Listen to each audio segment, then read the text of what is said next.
Hey, Squatties! Welcome to this week's episode of the Travel Squad podcast. Today, we're airing one of our most popular episodes from the past 3 years. We have hundreds of episodes now, and lately we've been replaying the most well-received and listened to episodes, and you all have been loving it. We're going to keep giving you what you want and give new Squatties the chance to hear past episodes without having to go digging through the archives. New episodes are still launching every other week, while classics like this are airing in between. Enjoy the show and happy Travel Tuesday. Welcome to the Travel Squad podcast, where adventure meets inspiration. We're your hosts. I'm Brittany. I'm Kim. And I'm Jamal. Together we explore international destinations, hike epic national parks, and share unforgettable travel experiences with you, one passport stamp at a time.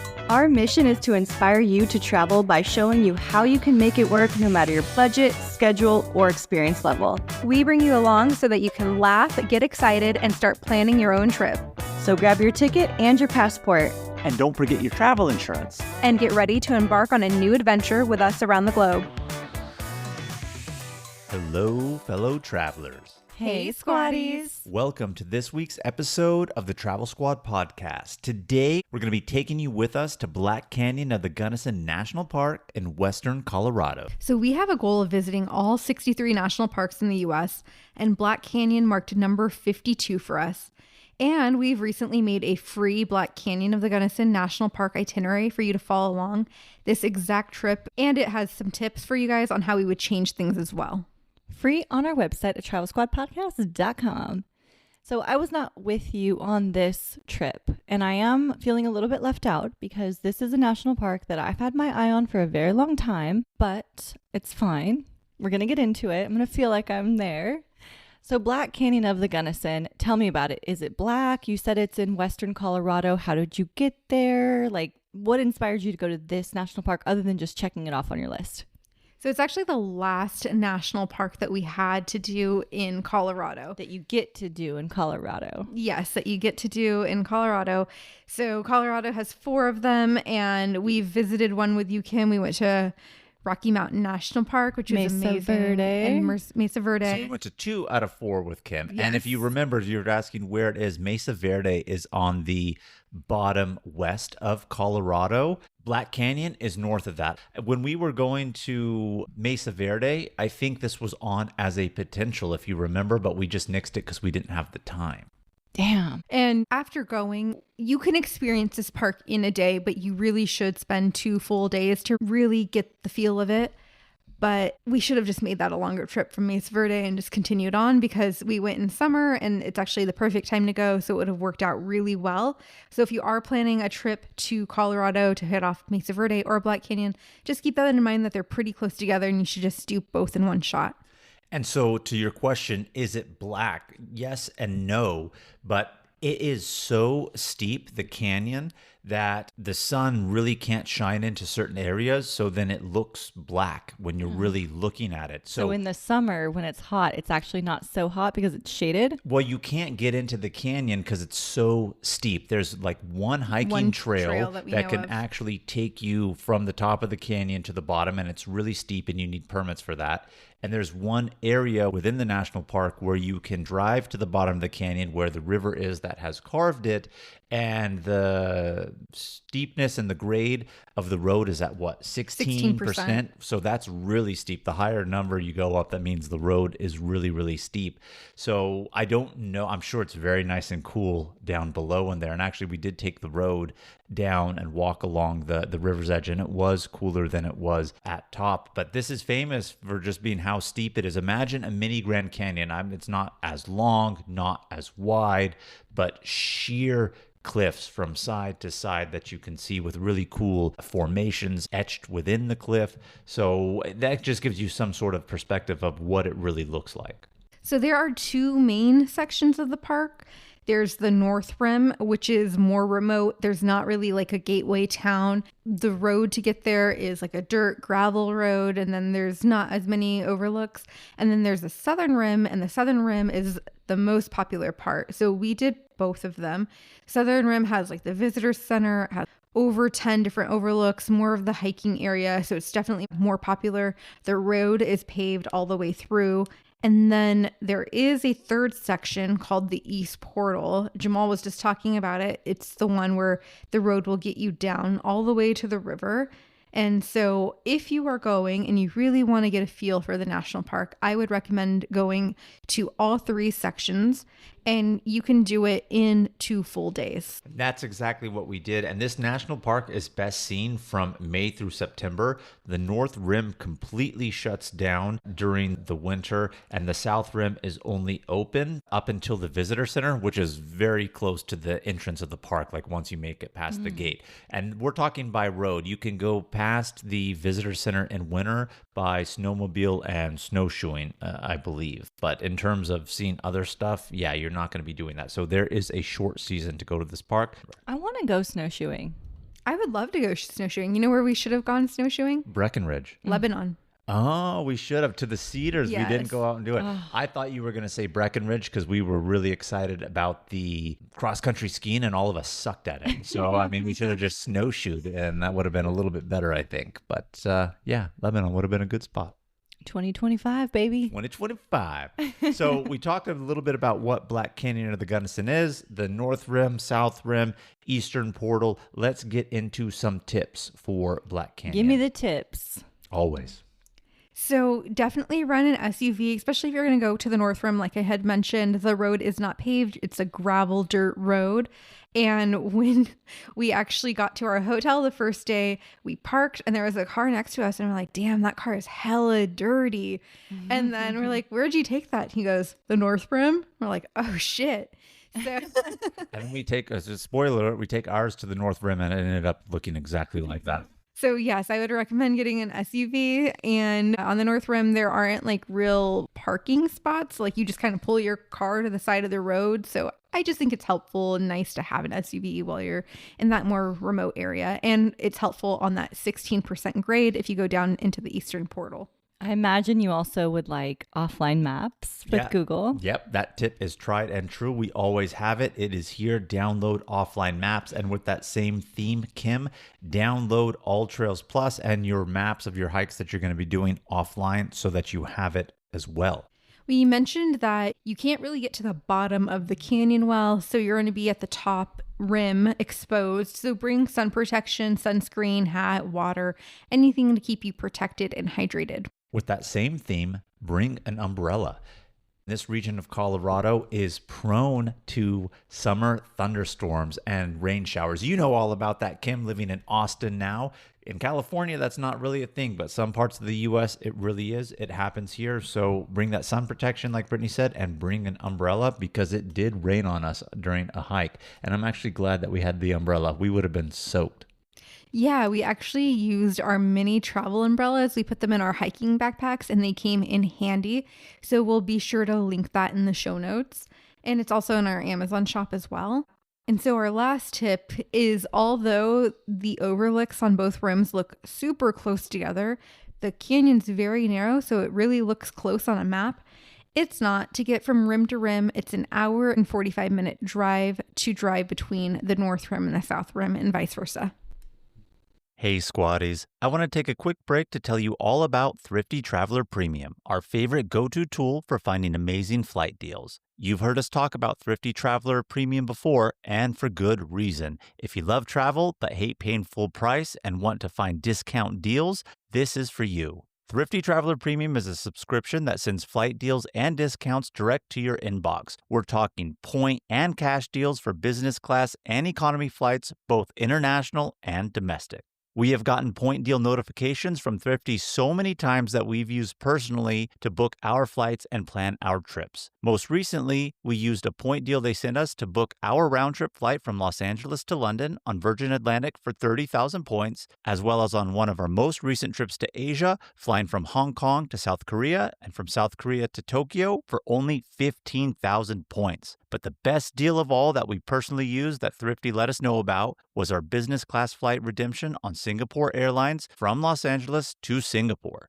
Thrifty Traveler also sends out notifications for cash price discounts, mistake fares. They have a ton of amazing resources on their website and in their newsletter. So be sure to head over to thriftytraveler.com/premium and use our promo code TSP for $20 off your first year subscription and start saving on flights today.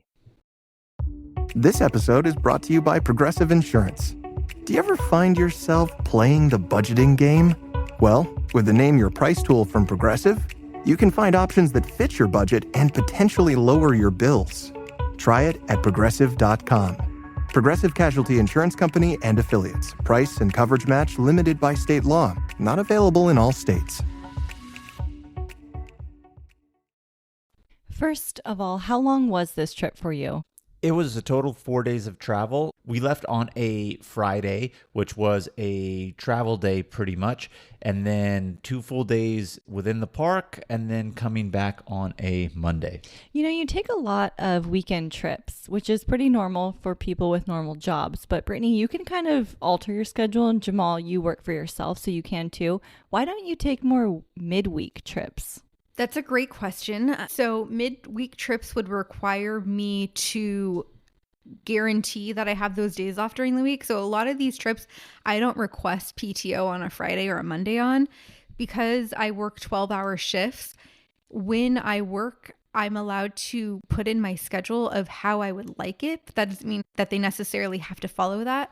But 2 of the days in the week, I'm allowed to put Rs on, which means I'm requesting it off without using PTO. So I'll do an R for a Friday and Saturday of 1 week and an R for Sunday and Monday of the next week. And that almost always guarantees I'll get those 4 days off. But if I were to request the Rs like a Tuesday and Wednesday, it's not guaranteed that I'm also going to have Thursday and Friday off. Oh, because it's midweek, but technically those are 2 different weeks. Well, and I would also say, too, you're required to work, what, like 2 weekends within a month, are you not?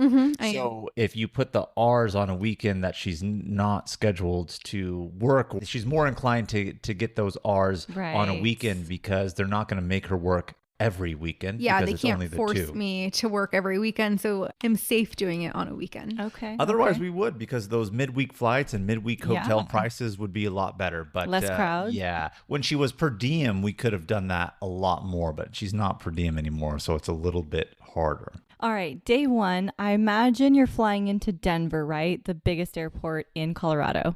Yes, we did fly into Denver, but from Denver, it's quite a drive to Black Canyon of the Gunnison. And is that the best airport to fly into, though? So it's a 5.5-hour drive, but there are closer ones, but the closer ones do require layovers or they cost a lot more. And so for what we were looking at, Denver made the most sense for us. But you can fly into Grand Junction or Montrose, which is like right outside of the park. So flights work out for you. I would highly recommend flying into Montrose. It just didn't work out for us at the time. Montrose is the closest city to the park on the South Rim. And as a matter of fact, when we had landed in Denver and were trying to go get our rental car, we heard a Southwest flight being called for Montrose, Colorado. I'm just like, well, why didn't we book that, Brittany? And she said it was exponentially more expensive to do that. So we opted for Denver, but minus the price, there was actually a hike that Brittany wanted to do along the way, not within the national park, somewhere halfway between Denver and Black Canyon of the Gunnison, called Hanging Lakes. But it just so happens, I mean, that is a permitted hike. They don't release the permits well in advance, and trail was closed for whatever reason. Construction. They're doing construction on it this year, and they were releasing permits week by week, and they were supposed to release the permits the day before we left. And I went to the website the day before they left, and they said, sorry, we're going to be closed for the next week for construction. Unfortunately, that didn't work out, but it's okay. So we picked up our car. By that time, it was approximately like 10:30 in the morning. We had an early flight out of here of San Diego, plus with time change getting into Denver, approximately 10:30. Brittany had just mentioned about 5.5 hour drive. We drove to the North Rim first because we're coming from the north. So why would we go to the South Rim? Let's just go to the North Rim. It's going to be closer to some degree that way, right? 5.5 hours. drove to the town of Crawford. We stayed at a great hotel called the Hitching Post Hotel and Farm Store. And yeah, it sounds funny, right? But you're in this really isolated area. Crawford is not like Montrose when you're on the South Rim and there's a very large population. There are only a few buildings in this town. The next town over is slightly larger, but it's further away. So we chose to be here in Crawford. But I really liked this hotel, Brittany. You did too. And why is that? So it's just like a mom and pop hotel. It wasn't super fancy or anything, but you actually have to go into the farm store to get your hotel key. And the owners are there working their farm store. And then they're like, oh, you're here to check in. And she reaches out her hand and she shakes our hand. And it's like, it's so nice to meet you. Thank you for staying here. And that's so sweet. She like gave us recommendations. She said, oh, we do karaoke at the bar tonight. Did you do it? We didn't, because we went out to dinner in the next town over. But she was like telling us about like, you can go here for breakfast. You can go here tonight. And so personable. And then she actually even said, I saw that you've changed this reservation a few different times. So I'm glad you guys have finally made it. Aww. And I was like, oh my gosh, like they're so small of like a mom and pop shop that like they recognized our name upon check-in, which is so funny because we did book this 2 other times and had to cancel. Originally, we booked it last year and had to cancel because Jamal had a procedure and he couldn't travel. And then this year we had booked it for the weekend prior, but then we got invited to a wedding and we decided to go to the wedding and rebook this for the next week. So she did notice that. And you wouldn't even be able to tell that this is a hotel. It just looks like a country store, but the rooms are at the top level of the store because it's kind of built on the edge of a little hill there. And I told this to Brittany, you know, you check into hotels and she said it's nothing special. I'm not even exaggerating when I say this. This is the best no frills hotel I've ever really stayed in. It was like clean, it was comfortable. And I mean, it's not like really well done up. It doesn't need to be, but in terms of, like I said, no frills. Yeah, you can stay in a lot of not costly hotels that just look like crap. This did not look it at all. The walls were painted really well, the fixtures and everything. So I felt really comfortable in there. I liked it a lot. And we wanted to stay in Crawford because it's close to the North Rim. But being super close to the North Rim, it's still like almost a 30-minute drive. So this is the closest you can get without like being in the park, really. So we got in earlier than anticipated originally when we planned this trip because we couldn't do that original hike that Brittany wanted to do. So we said, well, instead of waiting till tomorrow and do everything that we were going to do at the North Rim, let's go in today and at least do the viewpoints and we'll save the hike for tomorrow, get an earlier start to the day. So we checked into the hotel, dropped off our stuff, changed into some clothes that we felt a little bit more comfortable to go to the North Rim in. And we started into the North Rim. Eventually it becomes that dirt road. The car got dirty, like we said. And then they do have a visitor center here, but it's not very well staffed. And I don't even think there was a pay station. This is a visitor center where you go up to, it's closed, and you have to do like one of those like ride-in tags and like make your payment. Of course, we have our national park pass. So for us, it really didn't matter, but that's how isolated this area is and so few of visitors.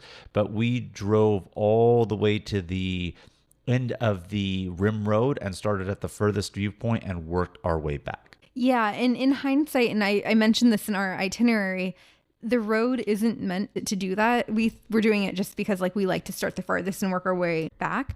But when we were driving back, we noticed that all of the pullouts are to the right-hand side when you're heading in.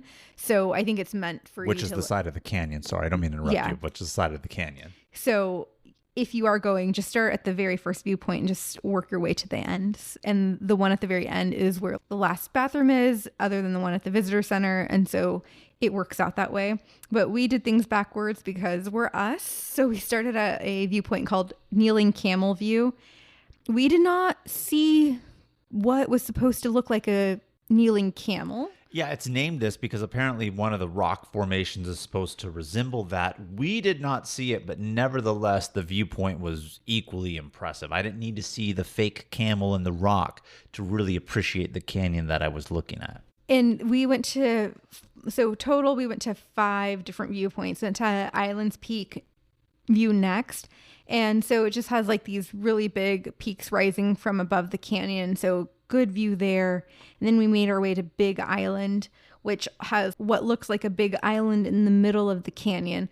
But at all of these overlooks, they're really short from the road. So like 2 to 5 minute walk from the road, if that.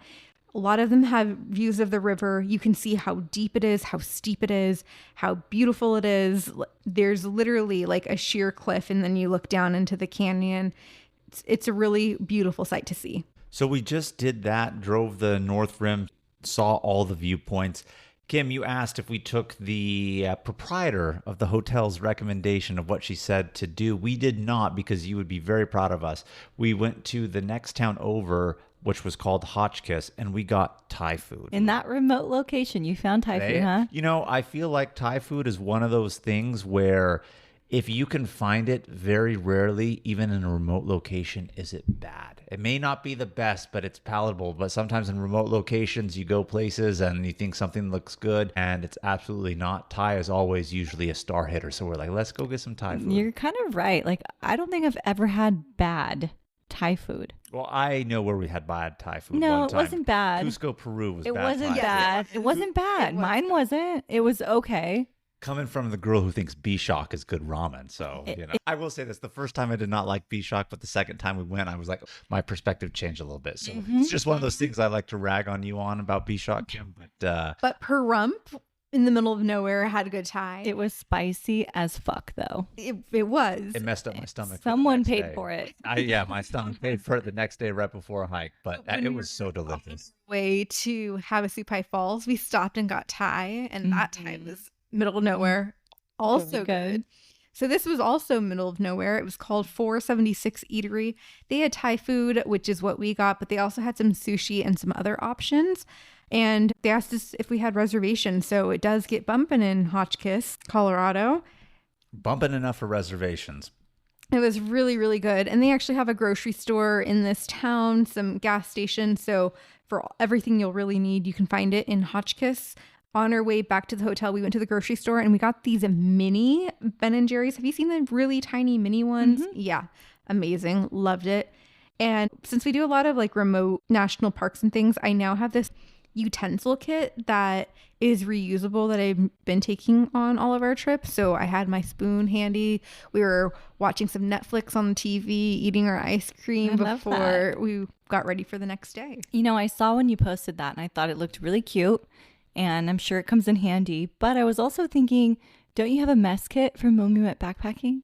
I do have a mess kit, but the utensils in that I borrowed from my brother because when we went backpacking, I borrowed a lot from my brother. So that's actually where that came from. Speaking of like mess kit and just general supplies, I just want to say this before I forget. Do you know what got confiscated from Brittany at the airport here when we were... They didn't catch it in San Diego going to Denver, but they caught it in Denver going back to San Diego. From Havasupai Falls and everything that she put in, she had a pocket knife that got caught on her that she left in... You can't bring on weapons, Britt. I know. They missed it in San Diego, though, I could tell you that. So TSA... Scary. I know, right? Squatties, we just mentioned a utensil kit that can really come in handy when you're on some of these trips. That is in our Amazon storefront. We have that linked on our website as well as in our show notes. We have a ton of other resources on our website too. So things like an itinerary, like for this trip, tons of other trip itineraries. We have an episode page for every single episode that has detailed information with links for every episode. We have trip planners that you can download as templates for your own planning and a ton of other resources. So head on over to travelsquadpodcast.com and see what we got there for you. So day 2, we went back to the North Rim. We stopped at a spot called Lazy J's for coffee. It's this cute little coffee shop that has a small shop, like book corner connected to it. I got a chai tea latte and Jamal got a coffee. And then while we were inside there, we noticed that they sell like breakfast burritos and some pastries. So it's a good spot if you're on the North Rim. Yeah, the breakfast burritos we didn't get to see. They were wrapped in foil and just kind of set there for people to buy. But again, Crawford is really remote. So unless you're starting in Hotchkiss, the options for food to some degree would be really limited. We did bring some stuff with us, some beef jerky. We went to the grocery store the night before and got like apples, bananas, us a few things, so we were good. But had we not, I would have picked up one of those breakfast burritos. So if you happen to stay in Crawford, go into Lazy J's. It's actually a really cool coffee shop, and they do have food in there that will actually fill you up versus just like simple pastries and things like that. And then we headed back into the park. So it's about a 30-minute drive. We went right to the visitor center, even though it wasn't open. That's where our trailhead was starting. And we were hiking the North Vista Trail to Exclamation Point. This is a 3-mile round trip hike. And you get really dramatic landscapes, towering cliffs as you make your way along the trail. And then the highlight is ending at Exclamation Point. You'll have beautiful, amazing, stunning panoramic views of the canyon, the sheer rock faces, the river below. And it's, of course, where I scooted right to the edge to take a wonderful picture. I saw that. Living on the edge, literally. Literally. Did you see Brittany's follow-up post that showed me filming her walking there? That way, in case something were to happen. I saw the scoff. Yeah. I mean, she just gets to the edge. It's crazy. I mean, I'd like to think I have some excitement and adventure in me, but I don't know how she gets close to the edge like that. But someone commented saying, watching me scoot close to their edge made their butt cheeks pucker. See, so I'm not the only one. I'm there having to watch it live. But Exclamation Point, this North Vista Trail hike was really awesome. And, we talked the day before, we saw all these different viewpoints, and we've mentioned this in other podcast episodes. It's like, how many times can you see a different viewpoint of the same thing? And it just doesn't get old. I mean, it's just so impressive. Yeah, you're looking at the same canyon, but the different views, the different rock formations just really enhance the experience, that it just feels new when you see it. But this is the hike that I mentioned that I'm glad we had the umbrellas, because it started to rain on us at this point early in the morning. It did clear up for a beautiful day later, but we had those come in handy here while we were doing this long hike. But after this 3-mile round trip hike, we made our way to the Chasm View Nature Trail. This one is only a half-mile round trip, so really quick and simple. More so, you're parking right at a camping spot, right? They do have a campground in that vicinity, but this trail is a circular trail. You go through a little bit of a forested area to some degree, and then you get to the canyon's edge. In this area, if I'm not mistaken, I feel like the canyon was a little bit more wide and open, so it just gives you a little bit different of a view than we had seen before, because it was a little bit more narrow in those areas. So I really did appreciate that, but this is a cool little spot to go, especially if you don't want to do a 3-mile hike. This is a good little half-mile, and you get your fixings of views over here. Yeah, it's actually so narrow in this area. When we looked across, I was actually able to identify a car driving on the other side of the rim. So that was pretty cool to see. And then when we finally did get to the other side, I was able to figure out where we had been standing at Chasm View. So really close together. But after we did both of those trails, we went ahead and made our way to Montrose. This is the gateway of Black Canyon of the Gunnison National Park South Rim. Kind of like Gatlinburg is to the Great Smokies. Oh. So it's like that gateway town that you have before you enter the national park. Before we go to the South Rim, North Rim we know is more remote. Did you see a lot of people on the trails? So on Exclamation Point, we pretty much had the trail to ourselves on the way there. On the way back, we probably passed 6 other people. At the viewpoints, the first day that we only came across 2 people total. Some of the viewpoints we had by ourselves. So the most crowded trail we came on was the Chasm View Nature Trail, and probably because it's really short and it's right next to the campground. So we made our way to Montrose. We were hungry by this point because we got a few hikes in us and we hadn't really eaten much. So we stopped at Colorado Boy Pizzeria and Brewery. This is a Montrose staple. It's located on the main street in downtown Montrose, and they have delicious beer, pizza, salads. We got 2 beers, and then we got a sweet calabrese pizza. Ooh. It had garlic oil, mozzarella, capicola ham, goat cheese, red pepper flake, a calabrese chili, and a yummy hot honey drizzle. That sounds so good. This one was really good. As a matter of fact, we knew that we were going to be coming here both days because we looked at the restaurants in Montrose and there's lots of good options. But for whatever reason, when we're traveling, just pizza always really hits. And so we said to ourselves, well, This one is a garlic oil, not traditionally a red sauce. And we were thinking, like, even though that description sounds so good, and even as we just read it out loud, I mean, you did the same thing, right? Like the oohs and ahs. It was absolutely freaking delicious. We were like, okay, well, we probably think we might want the alternative option in red sauce one the next day because we envisioned that one being better. And it was delicious. We'll get to that on day 3 when we talk about coming back here. But this one was fire. This was our favorite pizza that we had. So if you happen to be in Montrose and come here to Colorado Boy Pizza and Brewery, get the sweet calabrese. You won't be disappointed. Do you remember what beer we got? I forget what we got, but it was their Mexican lager. It was nice, light, but paired really well with a pizza. So definitely good. Go in, grab a drink, grab a pizza. I didn't want to get anything too heavy because I knew Brittany was going to want to go into the South Rim that day and probably do a hike and get ahead of schedule since we were already ahead of schedule from doing the North Rim viewpoints the day before. Yeah, I didn't want to drink anything heavier, but their beers are equally as good here too. So then we did drive into the South Rim. We went to the furthest we can go, and then there was a hike there that we wanted to do. It was called the Warner Point Trail. It's only a 1.5 mile trail round trip, but this trail is interesting because you get to see more of the landscape near Montrose, and so you see what kind of looks like sand dunes, but they're not. They're like more like rolling hills, and there's more farmland, and so it's a completely different view. And then you finally like kind of turn in and you get all of the amazing canyon views. It also has one of the park's highest viewpoints, and it has great views of the canyon, of course. On this trip also, I don't know if you've noticed, Kim, that we bought a tripod, and I bought a lightweight tripod that's actually pretty easy to hike with, easy to use. So at this point, I did set up the tripod and get a few pictures of us here. Well, that's perfect since it was more remote and there's not that many people on the trail to take your pic. Yeah. And when we go on those trips, it's like sometimes you want a couple's pic, or if you're by yourself. I know, Kim, you're scheming some solo trips in the upcoming months. I know you got one too, but I'd highly recommend it. We'll put it in the show notes, guys. So after we were done with the Warner Point Trail, there's more overlooks on the South Rim. There's 10 to be exact, and we all know Brittany. Brittany wants to do them all, you know? So we were like, well, are we going to do them all today and just leave the hikes for tomorrow? We're like, no, let's do several of them now so we don't have to do them tomorrow, the next day. So that's what we did. We stopped at several viewpoints, Dragon Point, Chasm Viewpoint. There is a Chasm Viewpoint on the South Rim as well as the North, equally opposite of each other. Same view from a different point. Yeah, exactly. But you know what? Also a different view at the same time because you're on a different side.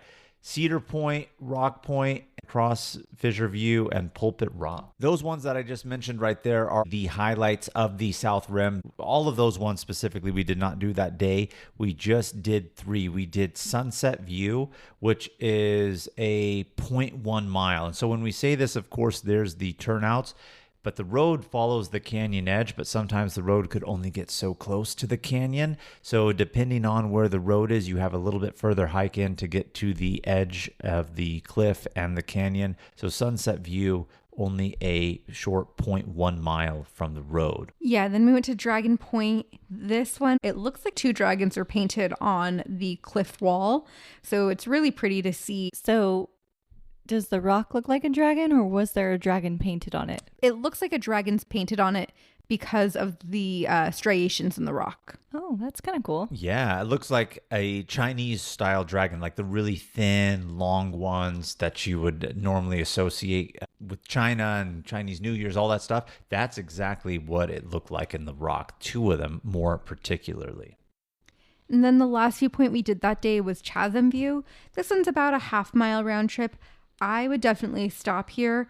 We were able to look down into the canyon and we were able to see a rock climber. And so you can rock climb in this national park, but being able to like see someone in action, like up close, was pretty cool. So this is a really good stopping point. Jamal had mentioned like how many viewpoints can we see? There are about 10 viewpoints on the South Rim. For you squatties, we went to all of them over the 2 days that we were here. For you squatties. It was for you guys. It was research for the podcast, of course. And Jamal mentioned the 5 favorite that we did. So in our itinerary, we talk about which 5 that we would recommend. And the way that we've done it was we kind of spread them out so you can see different viewpoints. And so you're not looking at the same thing over and over again. Sometimes our research helps us create a better itinerary for other people that get to experience it. Yeah, so you don't have to do all 10 in the itinerary. We have the 5. So there's 10. It doesn't sound like they're very hard to get to. Why not do the other 5? Well, you can if you have the time or if you don't mind seeing. Again, I don't want to say the same thing to you because, of course, it is the same thing. It's the same canyon, right? But each viewpoint is different for a reason. You're looking at something a little bit different. One maybe is at a wider angle. One is maybe to look at the sheer cliff or the dragon and the striations of the rocks, and some of them aren't super close to the car parking area. So you actually do have to walk quite a bit to get to the viewpoint as well. Yeah, another one, I think round trip was about 3/4 of a mile round trip. Ooh. Based off of, yeah. So, I mean, if you did all 10, some of them are a little bit further in and out. Those like hiking or trail walking to get to the viewpoint could really add up. Yeah, so we did 3, the Sunset View, Dragon Point, and Chasm View that day. But don't worry, we did hit them all. And part of it was we were on a time constraint. We were invited to have drinks at the parlor bar at the Rathbone Hotel, and this hotel is Montrose's newest boutique hotel and bar. There are 18 upscale rooms. 10 of them are lofted suites. Ooh. And I would have booked here, but they were all booked up for the weekend that we were in town. So they just opened in July 1st. But what I love about this hotel is they do have a bar up front, and in the morning, that bar is a coffee bar, coffee shop. And then in the afternoon, it's a regular bar with handcrafted drinks that are delicious and amazing. What did you have? So I had one called Watermelon Crush, and it was like a nice, refreshing summer drink. And then I had another one called Hot Girl Summer, which was like a spicy margarita. That one was good. And then Jamal had some more manly drinks. Yes, I had one called the Black Canyon Manhattan, which is very similar to an old fashioned.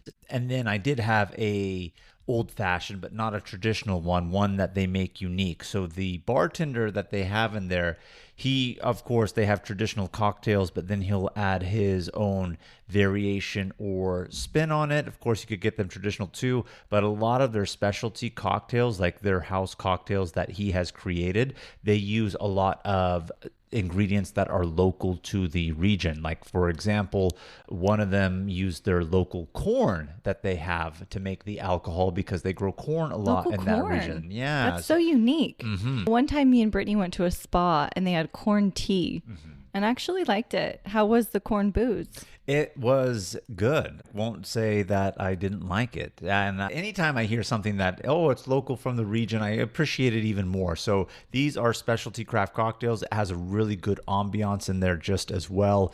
And then you know that this is a business that is also helping local businesses and keeping true to the area of what's unique for that region. And I appreciate that a lot. In the Rathbone Hotel, it's actually in like a older building. It was built originally in 1909, and it was a meeting hall originally. But then in 2012, there was a fire, and then it sat empty since. So it's nice to see that they've actually like refurbished, redesigned, reused this historic building, and now it's a beautiful boutique hotel and a parlor bar. I wish we had more time to go back and get some more drinks, really. Let's go back. I want to see Black Canyon and the Gunnison and the parlor bar. And then we can go back to Mesa Verde too, since it's close enough, I feel like, because we all loved Mesa Verde too. But I really enjoyed Black Canyon. And Kim, we will take you to all 10 viewpoints if you would like. So after we got drinks at the parlor bar at the Rathbone Hotel, we had dinner at Ted's Steakhouse. This is another Montrose staple. We made reservations for 6 p.m. We were thinking we would maybe do it the next day on Sunday, but we couldn't do that because they are actually closed on Sundays. So if you are... my biggest pet peeve with restaurants, like the Sunday thing. Yeah, I could understand Monday, even a Tuesday, but I would think somewhere on the weekend, even a Sunday would still be viable. They know best based off of their books, I guess, and if it's making it or breaking it. So closed on Sundays if you go to dinner at Ted's Steakhouse. But this is a no-frills fancy steakhouse. It's not like overly chic or posh, but it's not necessarily a rundown situation either. It's a nice casual steakhouse, and I appreciate that aspect of it. Yeah, we got the prime rib dinner. Came with vegetables, bread, and a baked potato. And Ted himself was there bussing tables. And I asked him, I said, "Are you Ted?" He said, "Yeah, I think I'm the world's oldest busboy." So Aww. he, created the restaurant, and now he, still runs it, greets people, busses tables, all sorts of stuff. So it was nice to see him. Prime rib was bomb too. Yes, it was I really loved the prime rib. Delicious. How was the baked potato? Baked potato was good too. Everything was good. Everything was actually. good, yeah. It didn't list it on the menu, but we ended up getting like a free dessert. So don't know if they just don't advertise a free dessert or if Ted liked me, because I asked him if he was Ted. Well, Ted definitely liked you. I think the waitress liked me is what I really think it was, Brittany. But, You guys are just two swingers over here, aren't you? We won't argue. I have a pineapple shirt. Yeah, pineapple shirt. So then we just went back to the hotel and relaxed, and we had day 3 again on the South Rim. Had to do another hike. This was actually our favorite hike. It was a combined trail of 3 different hikes: the Oak Flat, Uplands, and Rimrock Nature Trail. Averages to be about 3 miles when you do it. Would recommend doing it counterclockwise. Will take you about 2 hours. And again, more amazing canyon views. You think, like, how many amazing canyon views can you get? You can get a lot. So when you start on this trail, what I really liked about it, like Brittany mentioned, it's a hybrid. It mixes several trails all together to do as one as a loop. But when you start it, you start to descend into the canyon. And I mentioned this earlier, you can't hike to the bottom, and you really can't. But Well, you can. Well, yes. You can, but only the one and with permits. In general, though, everybody else, no, right? Because I'm sure they only give limited permits for the full canyon exploration to the bottom at the river there. But on this trail here, you will make your way down the canyon to some degree within the trees and foliage, which is really cool because a lot of times we had really been on the rim and the edge. So we start to get down. And you will actually see the split off where it says you need a permit because this will lead you to the trail that goes all the way to the bottom of the canyon. Of course, we did not do that. We continued on. You work your way back up. Can you believe we didn't do the hike down to the canyon? Were you guys okay? Did you have a little too much at Ted's Steakhouse the night before? I mean, I would have been able to do it, Kim, but this goes down like what, 700 feet? It's an 1,800 feet vertical What's hike. the problem? Some people, It's I like read the reviews. 1.5 miles and 1,800 feet. We've done way more. Come I've read the on. reviews and people are Inca like, Trail? That steep, that fast? I don't know, though. You they can said do that it. they were like I know you climbing. could. This is Jamal nearing 40. No, I would do it. I would do it. Jamal's halfway to 80. I am, but I'm not 40 yet, so don't say halfway. But I really liked this one a lot because it gave you a different perspective of the canyon because I really felt like this one really allowed you to get up in it. Yeah, it was a really, really nice hike. And then it gets you to another viewpoint that we didn't have to drive to because you actually hike to instead. And then after we were done with this hike, we did do the other viewpoints that we didn't get to yesterday. So we did Cedar Point, Painted Wall, Devil's Lookout, Rock Point, Cross Fissures View, and Pulpit Rock. And again, Jamal had mentioned our favorite one, so I'll just say them real quick. If you were going to pick 5 to do, just 5, we would do Dragon Point, Chasm View, Cedar Point, Rock Point, and Pulpit Rock. And what was it about the others that you could recommend passing on them? Some of them were just like so close together, you would barely go any distance in the road, and it's like, oh, you have another lookout, and it's like, I feel like I just saw this view. Okay. So, it's like Tade while we're on the Inca Trail, and he's like, same view, yeah? So, yeah. Same view, y'all. Just from a different side. But like I had mentioned, though, to your question, Kim, Dragon Point, you get a little bit of something because you see something in the striations of the rocks. We mentioned Pulpit Rock as one of them. I like that because that's actually a rock protrusion out from the cliff, like an actual pulpit. So you're standing at kind of like a little precipice point, and it really gives you awesome views because it's at the corner of the canyon. So you could look right and left, and it's not just a straight line. Opens up a little bit more. So that's pretty cool. One of the 5 that we did not put on the must-do recommend would be Painted Wall. But if you did go, I would say Painted Wall is also a good one because this area is actually the tallest cliff in Colorado. At this point, it is 2,250 feet from the river all the way to the top. So it has a viewpoint for you to overlook and see that. I mean, it's literally a sheer cliff, tallest cliff in Colorado. And it gives you some perspective. You know, at national parks, they have signs that tell you some things. They will show famous buildings from around the world and where it stacks up to scale against the Painted Wall. And the only thing that surpassed it was the Burj Khalifa. Oh my gosh. Yeah. So it's not just the tallest cliff in Colorado. It's like up there with the world. It's huge. Well, in terms of buildings, like I said, it's putting buildings to side to scale and major things that people would know. So that's a cool spot to stop at. So then we did drive down to the eastern portal. It's about a 20-minute drive down there. We mentioned that it's like a 16% grade paved road all the way down, but it gets you down to the river. And then there is a 0.8 mile primitive trail along the river. It does get pretty rocky, so you can stop at any point and sit, enjoy the river, the views of the canyon, and you can turn back at any point. There were people fishing, there was families along the river, so it's a nice area. There's a campground down there as well. So yeah, and if you're not doing the hike to the bottom of the canyon, this will give you a perspective at the bottom.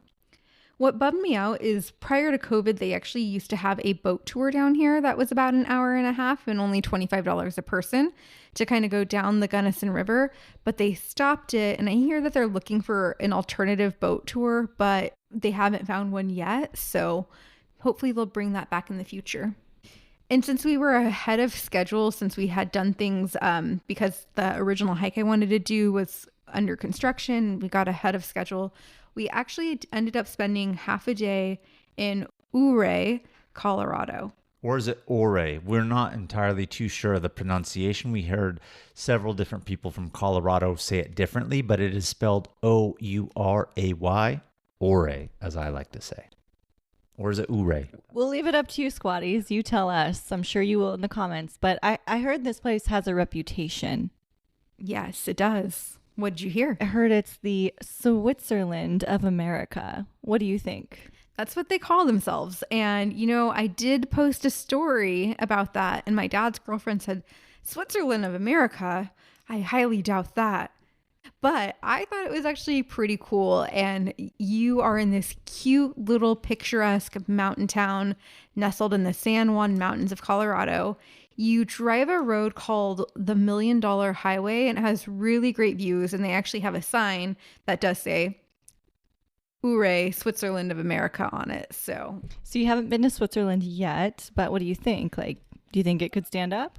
I don't think Switzerland has cliffs and mountains that look red, and a lot of these looked red, but in terms of just the dramatic landscape, from photos I've seen of Switzerland, I could say maybe to some degree I can agree with it.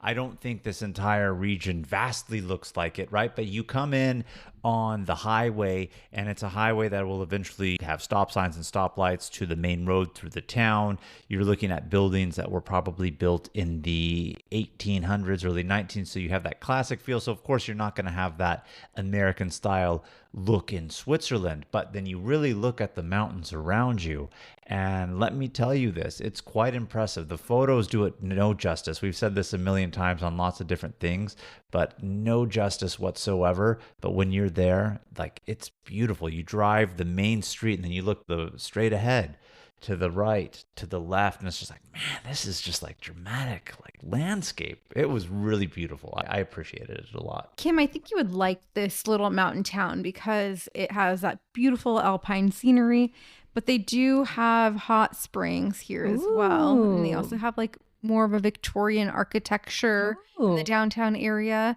So it's a nice, cute little mountain town. I would go back to this area.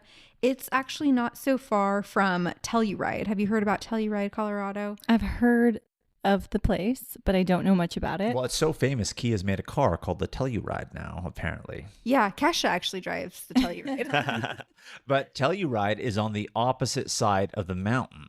So you can't get there unless you go all the way around, but it's on the opposite side of the mountain here at Ore. Did you partake in hot springs?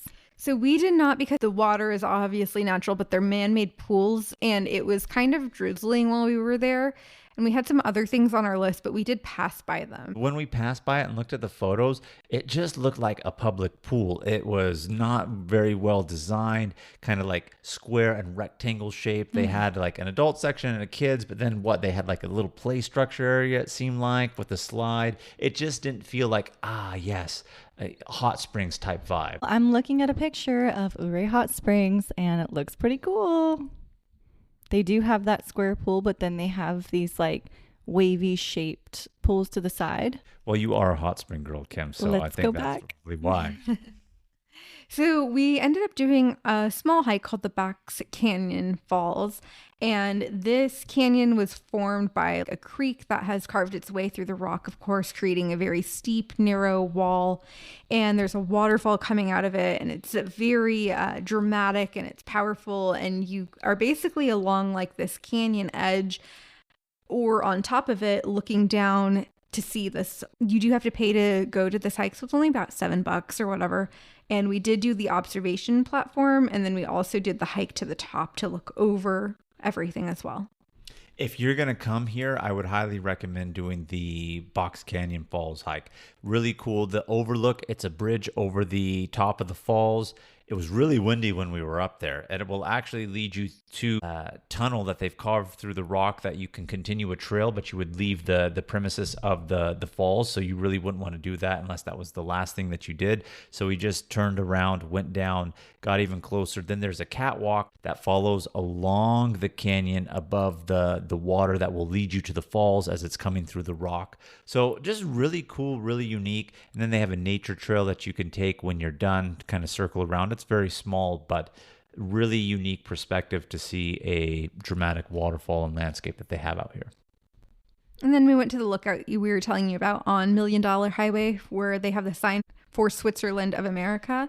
Really good views. You can get out, take pictures, and you have an overlook of the town as well.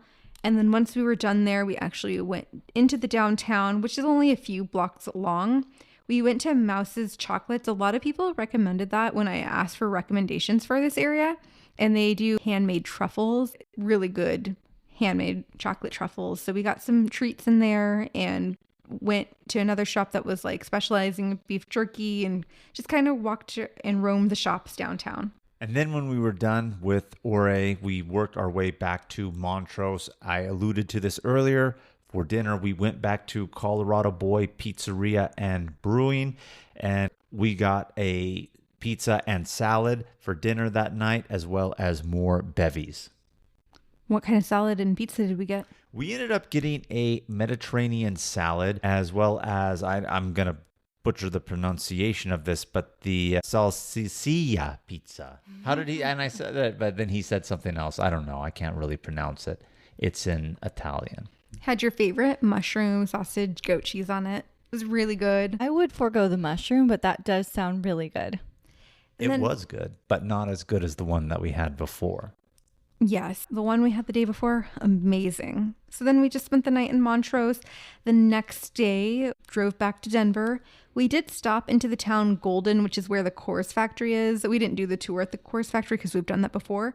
But we actually got to stop and have lunch with our friend Jen, who was part of our trip on the Inca Trail. We met her on the Inca Trail. So she lives in Boulder. So Golden was a great spot to meet up on our way back to the airport. So we got to catch up with her for a little bit, and then we enjoyed the Capital One Lounge. And I feel like the food was better this time around than the first time we had it. I would not disagree with that assessment, but this is the first time, too, that we've encountered a wait list on there. We were waitlisted. They told us a longer time. We got in a lot quicker. So I was How long did you have to wait? I don't think it was more than 15, 20 minutes when she told us like maybe 30, 45. Yeah. got in pretty quick. I'd rather them tell me a lot longer and then get in sooner. So I'm glad that they did that. It makes me feel like, oh, well, that wasn't too bad. But I agree with you, Brittany. The food was better this time. And that wrapped up our trip. We headed back to San Diego, and now there's itinerary for you guys to do this trip of your own one day. Do you feel like you saw everything, or do you feel like, oh, I wish I would have had one more day to do XYZ? I saw every viewpoint, Kim. So I am thrilled with exactly what we did. No, I wish we had more time in Ouray. Brittany was even saying that she preliminarily had plans to possibly spend the night out there.